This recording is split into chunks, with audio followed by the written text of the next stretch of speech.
सानाम को martial media पार्टा खना सगुन जोहार। ओडिशा पनत मयूरभंज जिला बहड़दा ब्लॉक मारांपाड़सा ग्राम पंचायत बुरुपाड़सा अतु ग्राम रे आदिवासी सेंगेल अभियान पार्टा खन चलावन इंग्राजी महित 3 अक्टोबर 2021 सेलो सेंगेल माझी बाबा गोविंद हांसदा तिकेन आयुरते मिदुन हुई सगुन सत कना। ओना मिदुन रे आयमा हुडिंग मारांग गोंके को सेटर को ताहे कना। ओना ताला खन मुर्द गोंके लेकाते दो ओडिशा पनत पारगाना कड़ूराम मुर्मू, साना धर्म मडारनी सभापति सांखार बास्के, महिला मोर्चा रिनी सभापति चंपा टुडू सेटर को ताहे कना। तबे दलाबन ओडिशा पनत सेंगेल पारगाना कड़ूराम मुर्मू तकिन चिटकिन लई साड़े आकादा ओना के खाटो मोचा कथा बन आंजम सामगे नेहर ताहेन कना मा वीडियो एतहब खन मुचाद धरि नेलमा आर गनगन कथा सानम को बन बडाय रे बन चेष्टायमा। मिसी आयो बा और जहाँ के मन मची करे दुड़ुब अकान आदिवासी सेंगेल अभियान रन गमके को सानाम को गे आलिन सेट खन सेंगेल जोहार। आदो नोय आबोरेन गमके को अडिगान कथा को लैत बना अले किछि गान दो ना मने रे उयहर के दिया ओना कथा को गे अली निष्ठ पुष्ट धरा अली लई राखब अबना। आदो नोय नोआ आबो आदिवासी समाज जे सांताड़ समाज नोआ दो नीत रना समाज दो बांग कना। तीना जुग जुग खन चो हेज अगु कना आर नोआ समाज रना मिटांग व्यवस्था ओना व्यवस्था दो मिट्टी आदिवासी समाज जे सांताड़ समाज मिटा माझी नायके जोग माझी गोडेत परनिक नुकु को ताहेना आर नुकु दो आको ओना अतु रेना सुख दुख खन एहब कातेन जहाँ तिना गे बोंगा बुरु पाराब पुनय मेना जतोआ रे उनको अतु रे ठीक ते ओना को हुई चया मेनखान नुआ समाज व्यवस्था तो ठीक गया मेनखान नीत नुआ जहाँ व्यवस्था रे अयुरिया बो मेताव कना माझी पारगाना नायके को चे गोडेत को तेहें उनको अयुरिया को आबो तेहें समाज बंचाव लेका धर्म बंचाव लेका नुकु नित बाको अयुरे बना नो जे आबो सारना धर्म नितों आबो कोड बनुआ एटा जाति एटा समाज को दो उनको आदो कोड मेना Hindu Muslim Christian Jain Sikh Buddhist उनको मेना कोड उनको रिन होर आको धर्म खन बाको आदो कना तेहें आबो मेनखान नो सारना धर्म मेना आबो तलारे मेना तो आबो तलारे ताहेन रे हो मेनखान ओना दो नंका आबो सुमुंग ते दो ओना बाय बांचावा ओना दो सरकार जहां लो मन जे ओना कोड एमा तबे एनांग बांचावा तबे एनांग ओना धर्म रिन होड़ नुकु बाको धर्मांतरीकरण एटा धर्म ते बाको चला आदो तेहें नोआ को बांचा लगे समाज बांचा लगे आबो पारसी जितकरिया दिसम गमके सालखान मुर्मू नुई तेहें आबो ठौका धरा नोय लई पुष्टो बना उनकिन दो अडी मारंग मेन दो बोंगा लकान किन कना कि आर गोटा जे नितो दो उनकिन जीवित बोंगा मेनते हो मेता किन कना आर ओना मानत बो एमा किन कना बोंगा दो उनी बो मेताया जहां दुख खना माने बेस होरते आमी इदिनिया आमा जहां हक इदरी जतवा कथाय लयमा आर आमे बांचाव में उनी के तो जहां बांचाव में उनी के बोंगा आदो ओना लेकाते उनी बोंगा बो मेताय कना। नोय पूरा भारत रना मोड़े गोटा पनत रे तेज आदिवासी सेंगेल अभियान दो गोटा गे नंका कमी हरा चालू अकना आर गोटा गे नो 5 राज्य रे माने 300 गान आवा सारना सागड़ अतु अतु चलावेना एन हो आबोरेन जहां नुकु पारंपरिक माने माझी पारगाना को मेना को नुकु बांग को चेंघा लेना आदो नुकु बांग को चेंघा लेन कारण ते तेज आदिवासी सेंगेल अभियान सेट खन सालखान मुर्मुआ आयुर ते तेहें आबो नो बिचार बन बदल किया जे आबो नुकु नावा माझी आबो बेनाव रखब ते हुई आबो जहां मारे माझी हो जुदी उनी कथाय आंजमा नित आदिवासी बांचार ना कमी हरा उनी कमी आय इना खान उनी के ताहेना जुदी उनी ओना बाय कमिया एनखान विकल्प हर मिटांग साब राकाब तेगे हुआ और ओना लगत तेगे तेहें दो आबो सेंगेल माझी को लक्ष्य कना सेंगेल माझी दो बड़ाया जे तेहें आदिवासी को तीना गान संवैधानिक अधिकार मेनाआ आईन कानून मानव अधिकार नोआ को आधार ते उनी चला समाज रे जहां आबो मिटांग बड़ी जिनिस को मेनाआ ओना आबो बगीते हुया बना अदो ओना गे नोंका सोझे लेकाते दो मेना कना जे मारे डहार मारे उइहर बगी कातेन नावा डहार नावा उइहर बो अपनारा मारे डहार दो चेत को कना मारे डहार दो रुमु बुलु डांडम बारन डन ᱧᱟᱢ महिला विरोधी मानसिकता हिस्सा सुय नोआ को कना मारे डहार आर मारे उइहर दो चेत कना आबो दो नॉन पॉलिटिकल समाज रे बाबो राजनीतिया मेनखान नोआ दिसोम दो नोआ 1947 रे आबो नोय स्वाधीन कना स्वाधीन कातेन नोय 75 वर्ष हुयुक कान गया एनहो आदिवासी दो ओना पछिला रे मेना को आदो तेहें ओडे जहां माने संविधान ते नोआ दिसोम दो चला कना आदो ओने को मेना नोआ दो मिटांग गणतंत्र चे प्रजातंत्र कना आर प्रजातंत्र ना आत्मा ओना तो कना संविधान नित दो नोआ दिसोम दो संविधान आईन कानून तेगे चला कना संविधान खन जहां बाहरे कमिया ओना के को मेता कना देशद्रोही कमी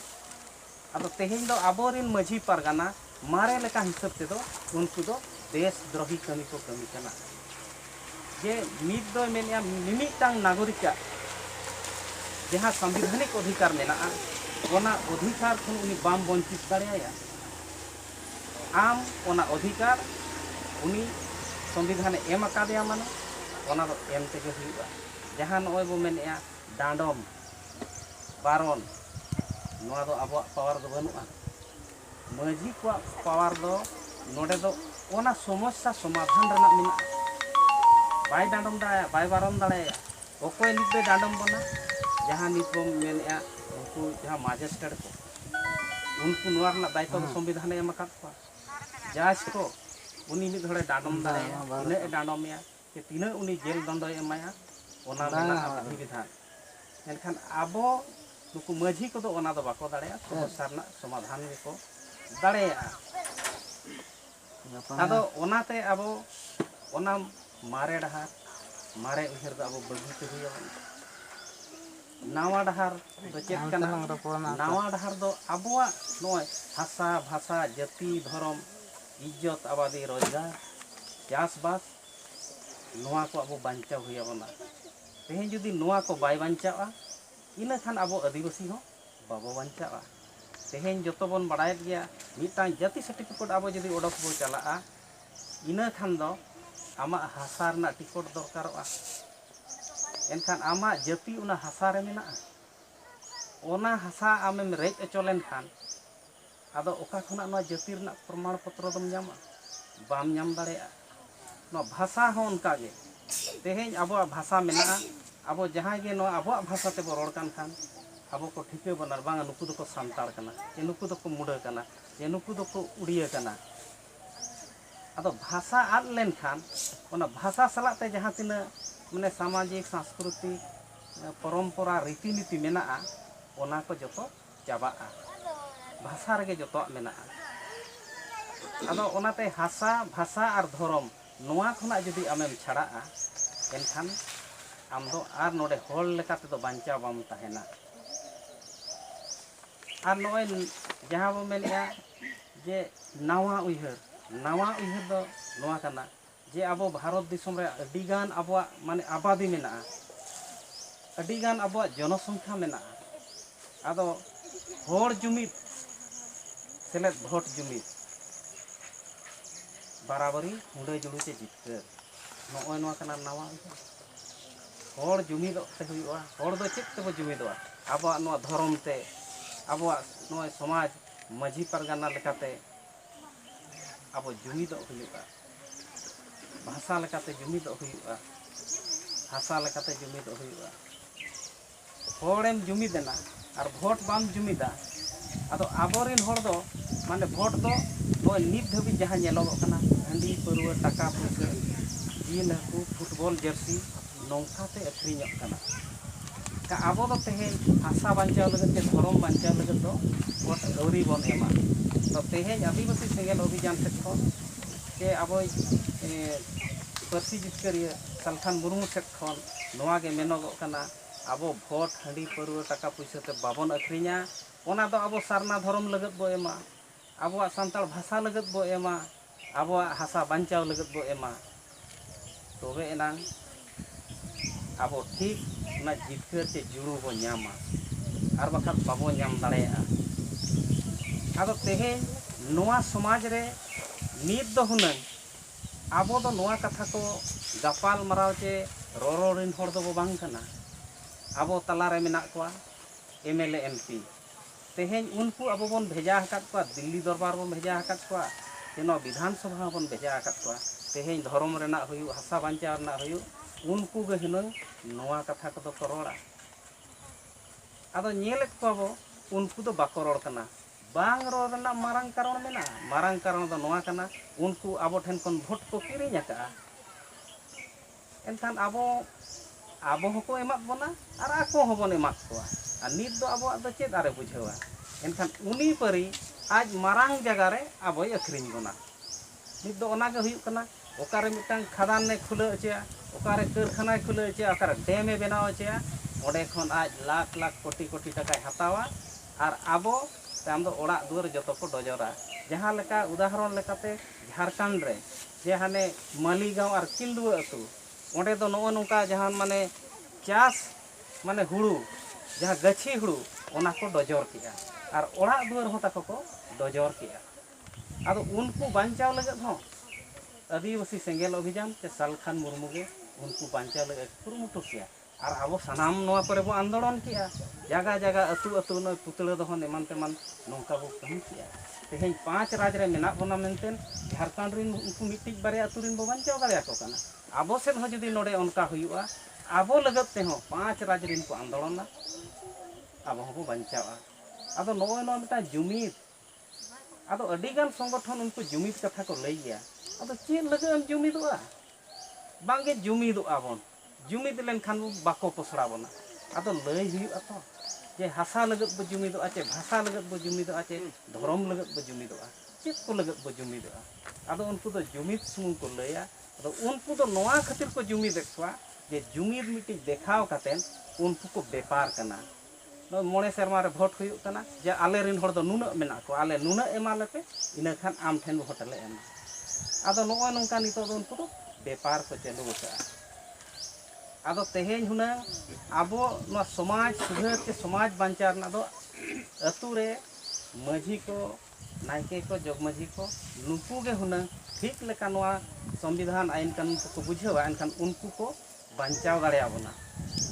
आर दोसार दो नुकु जहां MLA MP मेना कोआ नुकु को बांचाव दाड़े आबोना आर तेसार नुकु बांचाव को दो हुना जहां गे आबो समाज रे ओल पढ़ाव शिक्षित चाकरी नुकरी हर नितो दो अडी गान डॉक्टर इंजीनियर प्रोफेसर माने अडी IAS OS अडी मारांग मारांग आबोरिन को बनाव कना मेनखान उनको दो इना रेगे को ताहेना जे आकवा लाज आर परिवार सुमुंग रेगे उनको दो समाज दो को हिड़िंग किया समाज लगे दो उनको बाको चिंतला जुदी उनको हुनंग नो समाज रे को गड़ोआ उनको नितो जतो लेकान कथा उनको को बड़ाय दाड़े कना देश दुनिया रे चेत चला कना एनखान आबो ओका लेका बो तड़ामा उनको हो तेहेñ नोआ जे बांगा नोआ रुमु बुलु डांडम बारन डन नाम नोआ को दो ताहेन मा आर नोआ को जुदी शासन बाय ताहेना इना खान दो आबोआ समाज बड़ीजोआ नोआ कथा को मेनेआ जे तेहेñ रुमु बुलु खातिर समाज बड़ीजो कना सोक्तो बो डांडम में को लाख लाख टाका एनखान उनी होरम डांडोने में बारोनेया उनी माने चेत रहो बाम गड़ोया एनखान उनी दो ओकाय चला उनी जहां से गे चला बांचा लगे आदो ओनकाते नोय माने अकोय क्रिस्तानों कनाय अकोय मुसलमानों कनाय अकोय हिंदू कनाय तेहेñ आबो माने 10 वर्ष रे मिधो जनगणना हुयुग कना आदो प्रत्येक 10 वर्ष रे आबोआ जनसंख्या कमोग कना चेदा कमोग कना जे नो जे डांडम बारन काते हड़ बन सहायत को उनी क्रिस्तान आय हिंदू आय दो नोंकाते जुदी जतो बन आद चाबाआ एनखान नोआ समाज तो आर ताहेना बाय ताहेना चाबाआ आदो नोआ को दिशा कते गे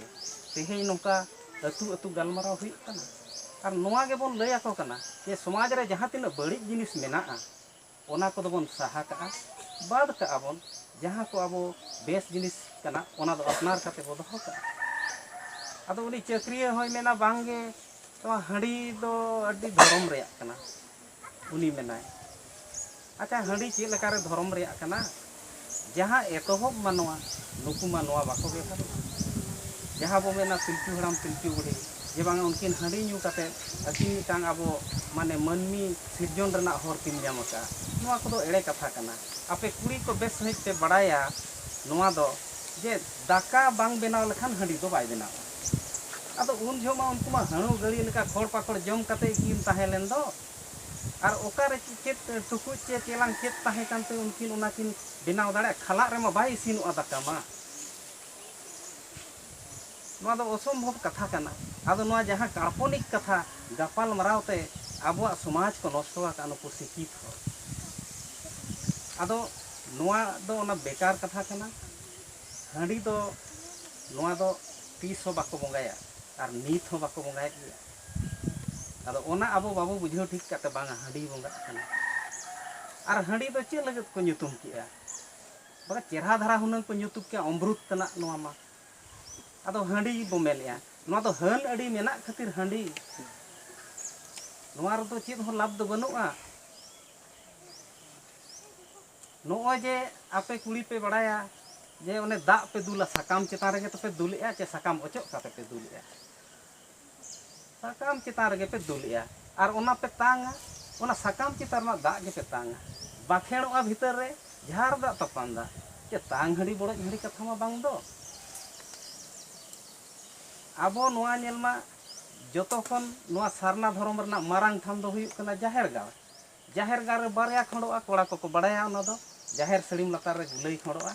और सहारे जिलिंग खंडोआ आदो गुलई खंड रे हांडी दो बाको दुला और जिलिंग खंड रे हांडी दो बाको दुला ओनते साहा धारा रे और ओंडे चेत को बाखेणा नोय झारदा तपान दाले एमा पे कना आपे हो न्यू का पे आले होले न्यूया लाज बहुत को आलो हसुलेमा के नोडे को समाज बांचा के धर्म बांचा ना बाखेण दो बनुआ जीव बंचाव बनुआ जे आले नोआ को बड़ी जिनिस व्यवहार आलो ले खराब मा बड़ी जिनिस नोय नोआ कथा गे ओंडे मेना आदो नोआ दो एनांग अबो नुई कसीगोड़ा सेंगेल माझी लई के लेका जे नोआ दो ओने रान मुर्गन लगत को व्यवहार ला ओना रना झार ओना हंडी रना झार ते नोआ रान सला मिसा कते डंगरी कड़ा को रान कोआ और ओना रान दो जहान रान गे रेत सेंदे दे रित केत रे हो ओझा दो कटई ओतरे न्यूर ᱧᱚᱜᱟ चे चोडर ᱧᱚᱜᱟ आदो ओने ओना चोडर चोडर तेगे ताम देलाबन चोडर ना ओनुका को चोडर ᱧᱚᱜᱟ आ ताम दो गानोक गया व्यवहार आदो नोका ते नोआ दो हेज अकना बांखान अबो मा मिद दिन रे छुट चबाआ और मिद दिन रे मणि मेटाआ आदो छुट तेहेंगे गिदरे अणगोयना उनी दो तेहेंगे छुट बोन फेराव के और संगे ते nyutum तराय कना बन एनखान हांडी ᱧᱟᱢᱚᱜᱼᱟ एनखान उन जो बेरेल दाग तेगे बोन तलाक कना चे बांग उनका गे आबो गे से नितोंग हाने भांडान बो मेनिया सेदाय दो भांडान को दो बाय ताहे कना मिद दिन रगे उनको को चाबाया चे लेका को चाबा तहन जे मिद होड़े बोंगायना आदो आबो दो नितो दो बो मेना फालनाय गोज एना आदो गोज साहान को होया आदो गोज साहाने होय खान ओना दो अडी माने खराब माणा मेन लेखान अडी खराब बुझाआ आदो आबो समाज रे सांतार समाज रे दो आबोरिन होड़ दो बाको गुजुक कना उनको दो को बोंगा कना चे लेकार को बोंगा कना उनको दो जहाय गोज एना खान उनी जहाय बांग जहाय बो nyutumay kan गया उनी दो आर होय रुवाड़ हेज एन गया एनखान ओकारे गुजुक कना बाय गुजुक कना आदो उनी दो बोंगायना बो मेना आदो ओनाते आबो नोय भीतर तेबन आदेर को आबो नोआ दो मिद होड़े बोंगायन खान ताम उनिया ओने होय जीव हासा हड़मो हासा रे मेसाआ आदो ओने हासा रे उनी बन बाय कादे ताम उनिया जहां गे ना जांग बाहा बो मेना ओना दो हासा हुयु धीरे हुयु के पुइसा हुयु जे ओना आजा बोहो जांग हुयु ओना बन दोहो किया ओना दोहो के तायम दो आबो दो तायम ओड़ा बो रुवाड़ कना आदो नीता लेकाते दो ओना दो ओका सेद के ओना बन तोपा का कना बखान ओड़ा रे हो ओका दारे बुटे करे को तोपाया किंतु मांग ओना सेदाय कथा बो मेनखान उनको दो बाको तोपाया ओना दो को ᱟᱹᱜᱩ ᱛᱟᱨᱟ ᱠᱮᱜᱼᱟ ᱟᱹᱜᱩ ᱠᱮᱫ ᱠᱷᱟᱱ ᱠᱚ ᱚᱲᱟᱜ ᱨᱩᱣᱟᱹᱲ ᱠᱟᱛᱮᱫ ᱩᱱᱠᱩ ᱫᱚᱠᱚ ᱛᱤᱠᱤ ᱥᱚᱵᱚᱫᱚᱜᱼᱟ ᱡᱟᱦᱟᱸ ᱜᱮ ᱞᱩᱜᱽᱲᱤ ᱞᱟᱯᱚ ᱠᱚ ᱚᱱᱟ ᱛᱟᱭᱚᱢ ᱩᱱᱠᱩ ᱠᱚ ᱦᱚᱭᱚ ᱢᱩᱰᱨᱟᱹᱜᱼᱟ ᱦᱚᱭᱚ ᱢᱩᱰᱨᱟᱹᱭᱮᱱ ᱛᱟᱭᱚᱢ ᱫᱚ ᱩᱱᱠᱩ ᱱᱚᱜᱼᱚᱭ ᱛᱮᱞ ᱱᱟᱦᱟᱱ ᱧᱩᱛᱩᱢ ᱛᱮ उनको उमुक को ओडोकोआ आदो अतु बाहर को चलाएना ओना जहाँ जांग बाहा को बनावता ओनारे ससांग दाग को दुला जतिया को ओना तायम दो नई घाट को चला जहाँ के आहार पुकरी आर ओंडे ओना जांग बाहा मांग को तुपुया आर मारांग बुरु हिल धर्म डाक पे धाव को एमा ओना तायम राकाब कते उनको दो जहाँ के दाग घाट रे पीड़ लेका बनाव कते ओंडे नाड़का हसा को बोंगाया काड़े बोंगा जहाँ बो मेताक कना आदो ओना को बोंगा किया जहाँ के ना बाखेण ताबो मेना ओना को बाखेणेना उनको तो बड़ा फुर्चेना को जो ओड़ा तेको रुवाड़ हेजना ओड़ा ते जहाँ के ना उमुल आदेर बखरा अब कमी होरा ताहेन कना जे ओंडे जिल हकु जम रेना ताहेन कना सिम मिटांग ओने उनी को गज केदेगे आर हकु जहाँ के उन दो मेसा कतेन ओना को सपड़ाव किया आदो ओने अतु बाहर तेको चला ओंडे बार पतड़ दाका बार फुड़ुग गिल बार फुड़ुग दा इदी कतेन आदो ओंडे ना ओने मिटांग कुंबा को बनाव किया कुंबा बनाव तायम ओना लातार रे जहाँ के ना दाका आर ओना गिल को दो किया दा आर ओंडे बोन आतार किया के बो मेना नय ओड़ा ताम लोग कना देला तला ओड़ा तेले इदी किया आदो ओने लोटा दा चुडुज कते आर जहाँ के ना तीन कटा आर इल ओना जत जत ते अब ओड़ा बोन हेजना भीतर बो बोलयना आदो ओने जे भीतर बो बोलयना उन जो आदो ओंडे दो हंडी तो ओकारम ᱧᱟᱢᱟ संगे एनका बेरल दा ओंडे बोंगा कना के बांगा एनका बेरल दा तेगे बोन तलायना के बांगा आदो बो मेना हंडी धर्म रिया कना मेनखान आबो तेहिं उनको न्यू भूतल होड़ा बुद्धिते तेहिं समाज रे आबो हंडी बोन व्यवहार का तेहिं आबो जदि ओड़ा रेन बोंगा बुरु को बड़ीजोआ तेहिं ओना मी लोटा दा तेगे उनको बोन सजेत को गोराम रेन बोंगा बुरु को बड़ीजोआ मी लोटा दा जे जाहेर थान रे बो दुला ओना तेगे बांचा कना आबो जहाँ जे ना सार सगुन लगे बहु जावाई नेल बो चला उन जहो लोटा दा बोन दड़ोमा एनखान हंडी मतो ओका रे बाबू दड़ोमेया जे बोंगा को बड़ी लेनखान हंडी तेबोन जती उनकान कथा हो बांग काना तो नितोंग नोआ दो न्यू जम बखरा गे नोआ को निसे को न्यू परकवेनते तेहें नोआ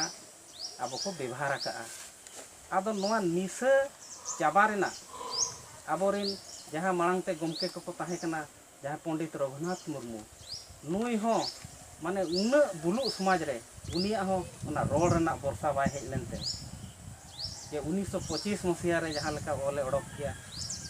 उही को छापा किया उन रेगे उनी मेन किया जे हांडी दोबन न्यूया रान लेका चारेज लतार गे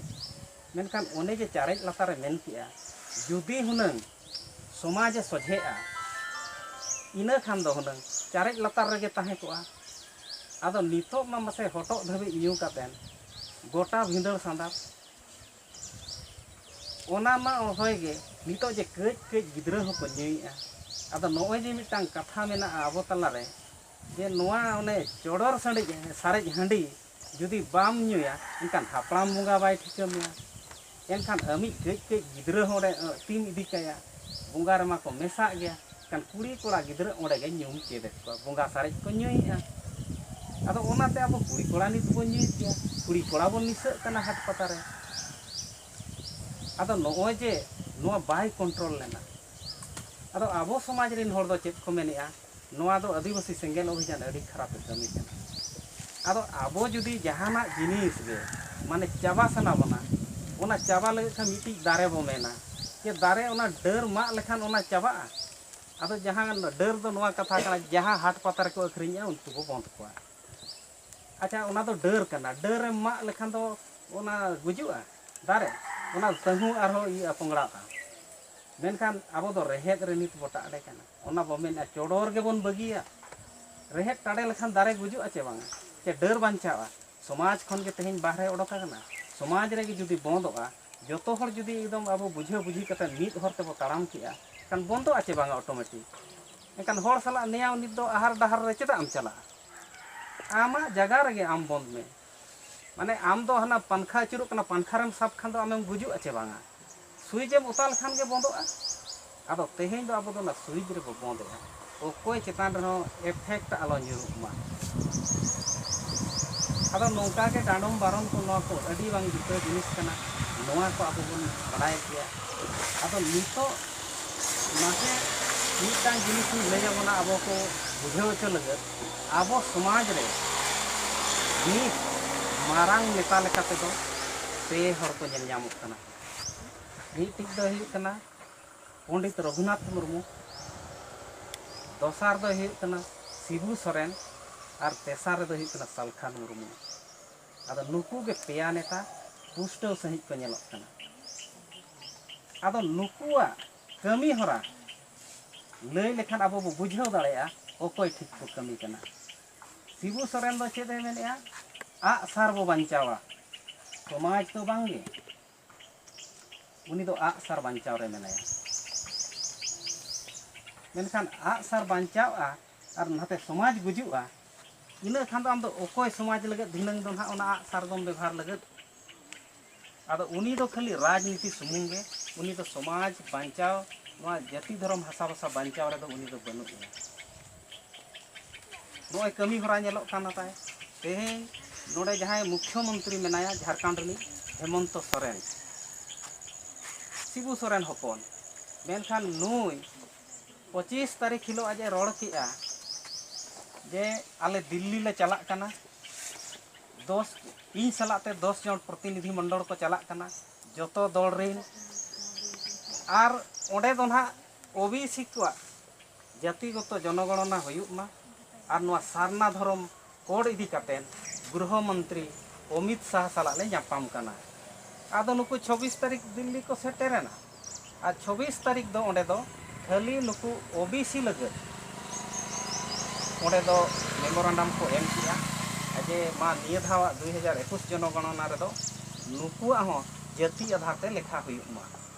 आर सारना धर्म कथा दो बाको लैला आदो मीडिया हको कुली किदिया चा आपे मा सारना धर्म कथा पे मेनला दो आर ओना को दो तेहें ओडे गपाल माराव होय जे बांगा बांगा बांगा ओना को दो गालमाराव बाय हुय कना आरो मीडिया को उल्टा एगेरेट हुआ केमला उल्टा पलटा जहाना गपे कुलिया आले जहां तिना ले लेया पे इना रे ताहेन पे ओने उनका कथा एनखान नोडे खन अब ठिका दाड़िया कना चे बांगा जे नुई दो जाति धर्म बांचाव दे बांग कना आर झारखंड दो अब बो कोयला आदिवासी को दिकू दो बाको कोया का दिकू दो को विरोध का लालू हड़ामे मेन किया इया माने गज माणा चेतान रे तर झारखंड हुयुग खान हुयुग बाखत बाकी मेनखान आज बांचाव जीवित ताहे रे आजा समांग रे झारखंड हुइना ओना हो अब पार्सी जितके रे दिसोम गमके सालखान मुर्मुआ इदी काते हुई कना नुया अडिगान योगदान मेना नोआ झारखंड दिसोम नाम रे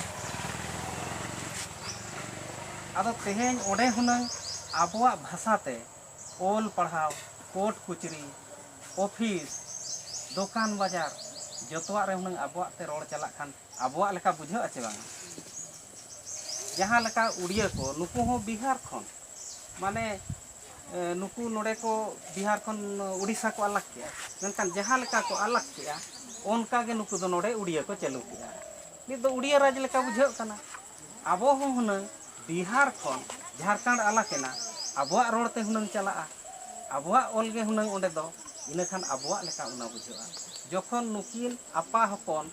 माने मोड़े धाव मुख्यमंत्री किन बनावेना एनहो आबुआ दो चेत हो बकिन कमिला दिकुआ दो किन कमिया का पठान को किन कमिया का द्वितीय राजभाषा की अकिन उर्दू बंगाली द्वितीय राजभाषा उड़िया द्वितीय राजभाषा मेनखान सांताड़ दो द्वितीय हो बांग के तृतीय हो बांग के प्रथम मा तहु संगिन रे कथा कना एनखान उनकिना दो नोडे खन गे बड़ाय मा उनकिन दो आग सार बांचाव सुमुंग गे आग सार बो बांचावा इना गे नेता को मेना आर नो जे ना सुर दिन रगे नुई हेमंत सोरेन गे जे अडिगान कंपनी को नेवता के झारखंड उड़ीसा जहां गे ना माने आदिवासी एरिया रे नुकु को बैसवा एनखान ओत हसा खन जुदी अब को लगा बना इना अब जतो लेकाते बन चाबा अब जहां नितो मिट्टी अतु रे मेना बना अब मिट्टी अतु रे बाबो ताहे दाड़ेया जे जहार जीव बांचाव लगत ओकोय ओका से रे जगह नाम के चे ओका से चलाना अब हो अब जहां बन नेपेल कना नितो अब जतो बन आफाता आदो नुई दो नेता kan gaya, marang नेता kan gaya, abo do bo marang akade gaya, menkan ajak ona marang gun do banu'a. Uniya do mane huding khon arho huding gun kana tay, uni do adibasi lagat do med da bai jorok kana. Dosar abo nui jaha guru gomke kata Pandit Raghunath Murmu, nui abo adi marang sampoti ge em akat bona, jaha je abo miki ole em akat bona. Ona do ठीक gaya. Ar ol rol ar dhorom noa ko banchaw lagat mitang संस्था miti संगठन ona hoy beret kata. Jaha bo metak kana ASECA,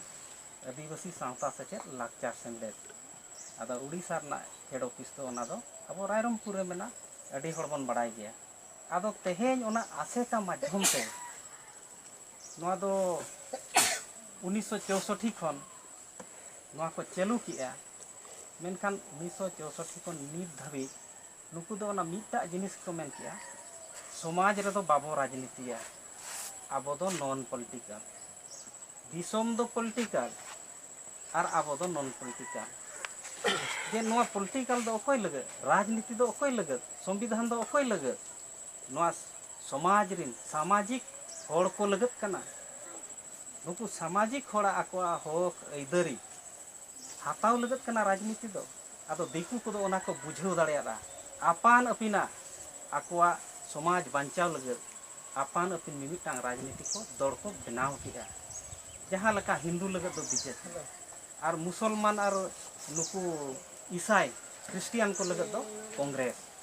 आदो no नोका आपान अपिन जाति धर्म बांचाव लगत आपान अपिन party को बनाव किया. मेनखान आबो हो आदिवासी पार्टी बो मेनेया जेमेम मेनखान उनी आबो बाय कमी कना. मेनखान ओनाते नितों आदिवासी पार्टी बनाव काते हो पूरा बेकार के नोआ प्रमाणेना. आदो नुई हो नोडे जे नोए आतरा काट बना नुई ठेन हो खाली ओना समाज नीति सुमुंग गे ताहेना. मेनखान राजनीति बाय ताहे. जुदी आजा ओना समय रेगे आज ताहे रेगे जुदी मिति ओना राजनीति नोआ जाति धर्म बांचाव आधार ते बनाव किया इना खान दो उनी अबो नितो दो नोआ अवस्था रे दो बाबो ताहे को. नुई हो इना रेगे जहां लेका सिबु सोने राजनीति सुमुंग और पंडित रघुनाथ मुर्मू समाज रे सुमुंग और नितो दो बो बिचारा सालखान मुर्मू. आदो सालखान मुर्मू दो नोए मेना होड़ हो बो जुमिदोआ माझी पारगाना लेकाते भाषा लेकाते धर्म लेकाते और राजनीति नो भोट हो बो जुमिदा. और ओना भोट दो आबो दो हंडी पर टाका पैसा ते बांग अखरिंग काते ओना दो आबो जाति धर्म बांचाव लगत आबो हक ऐदारी को बांचाव लगत ओना भोट बो एमा. नोए नोआ गे नुकु पे हड़ा तफात दो माने उनको दो अनकम्प्लीट ताहेना. माने निर्दिष्ट तो बनुआ अनिर्दिष्ट किंतु नुई तेहेन आबो जहां मेना जहां जीवित बंगा बो मेताय कना नुया मिशन विजन एक्शन प्लान खन गे बडायक कना जे नुई आबो कंप्लीट करते निते अयुरेत बना. आदो ओना तेगे तेहेन आबो समाज खन बड़ी जिनिस आबो सहा रेना नित मेना.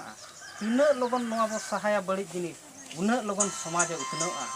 और बड़ी जिनिस ताहे काते समाज उतनो दो मुश्किल गया बाय उतनो दाड़ेया.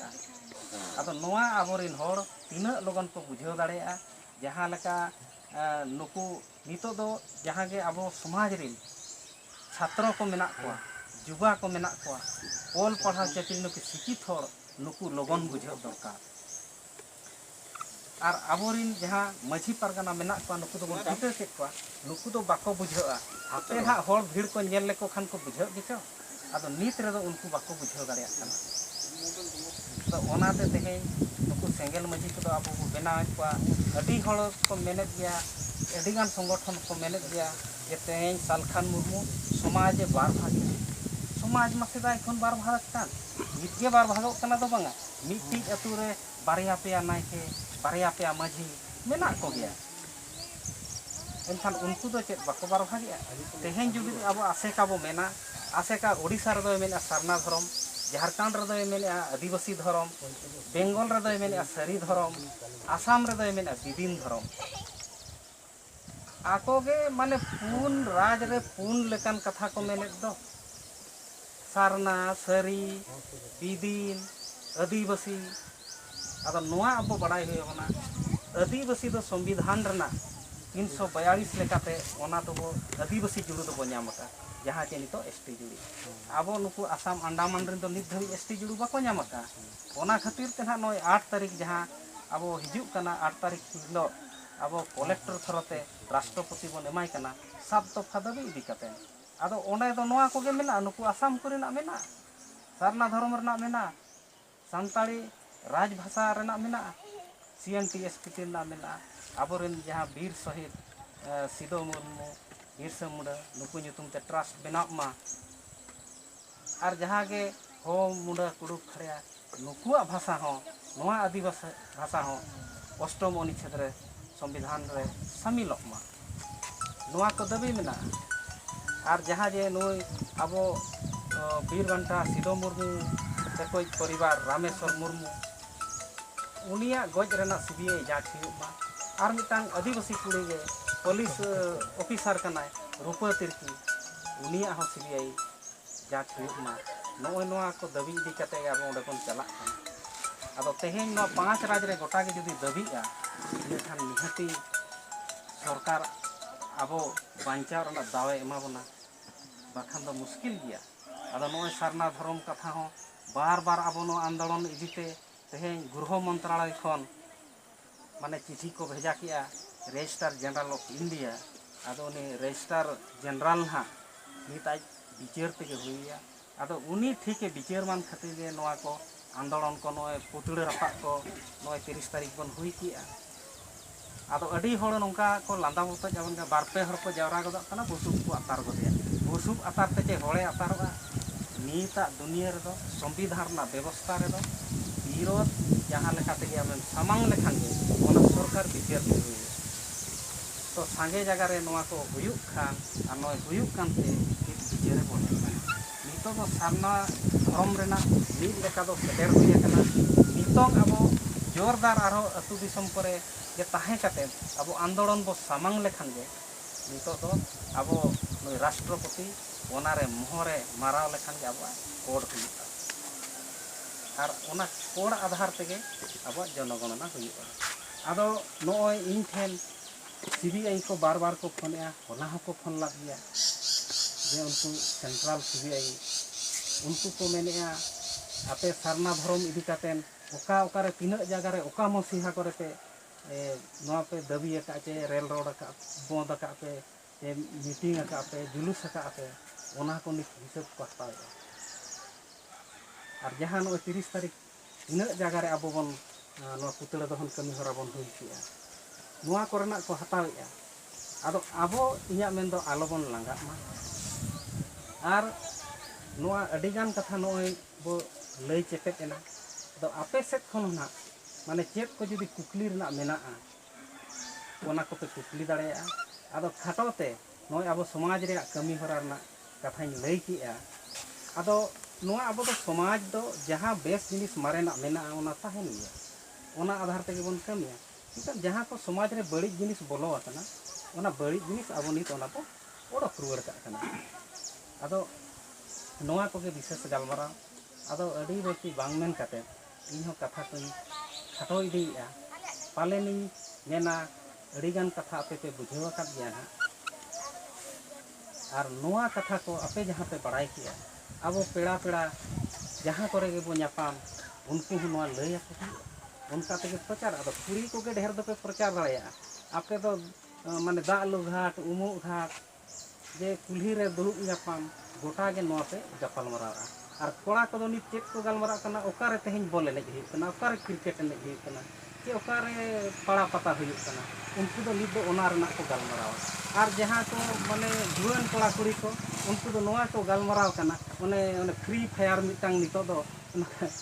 नो मोबाइल रे नो एनेज को चेक किया ओना रेगे उनको को उयुंग का आम होरतेम चला रहे आधाव में उनी मन नोडे गे उयुंग का आ नोआ पिस्किट बड़ाया आदो ओने उनका उनको हो ओना समूह रे बाबत है उनको हो ओना को चेक तो कमी कना ओलो आपे पढ़ा आपे ओलो पे मेनकान आपे समाज लगत हो आपे गोड़ो चे समय एम हुया पेया और नोय जे अब नितंग साप्ताहिक अतु दुरुब चे साप्ताहिक जुमिद दुरुब बो दुरुब कना अब नोआ दुरुब रे अब सांगे खन सांगे हर बन सेटेरोग मा और अब माने अतु टोला रना बुगी बड़ी गपालमाराव साथे मिमिटांग परिवार से मिमिटांग बक्तिया बुगी बड़ी गपालमाराव साथे देश दुनिया रे कथा हो आबो बन गपालमाराव पेपर टीवी एमान तेमान सोशल मीडिया रना खबर हो नोआ तलारे आलोचना दरकार और आबोरेन जहां के कई कई गिद्रा को हिट को उनको हम मिटांग साधारण ज्ञान उनको हो एमा को समाज चेक लेकारे बेस संस्कार हुई दाड़ेया अदो तेहे आबो समाज रे मांग खन नौका मिटांग साप्ताहिक दुरुब हो बाय ताहे कान कारण से ओना समाज बाय जुमिद दाड़ेया सारा और समाज रे ओना हते रुमु बुलु ढेर आकना अदो जहां लेका आबो बो मेने कुड़ी को डन गया ओना कथा बो मेने जहरेम इदी लेको खान बड़ी जो ओकारम इदी लेखान बड़ी जो अदो नित डन को तो बनु को आबो मन भीतर रे डन मेनाया जहां चे हडी पर निसे ते बहुत तबन बड़ी आकना अदो नितो दो न्यू हड़ो बांग न्यू हड़ो हडी दो इदे रखा ओना तेगे से नितो सोशल मीडिया रे उन को रोड कना जे हडी दो बांचावा हडी चाबा लेखा समाज चाबा अदो हडी ते तो तेहेन आबो दो एसटी जुड़ी दो बाको न्यामका और हडी ते दो आबो दो आदिवासी मेनते दो बाबो लेखा आकना ओना आबो बड़ाई हुई आबो आदो नोडे हो नो साप्ताहिक अतु दुरुब पे जुमिद दुरुब पे हुईआ ओना लगत ते इन सेट खन आपे सनाम को गे सेंगेल मजी सनाप पे सनाम अतु रे कुड़ी को हाराम रे गिदर को जतो दिन पस्ता को लड़ी साई साई सरहाव और मा जोहार इन कथा निने मेन कथा दिन से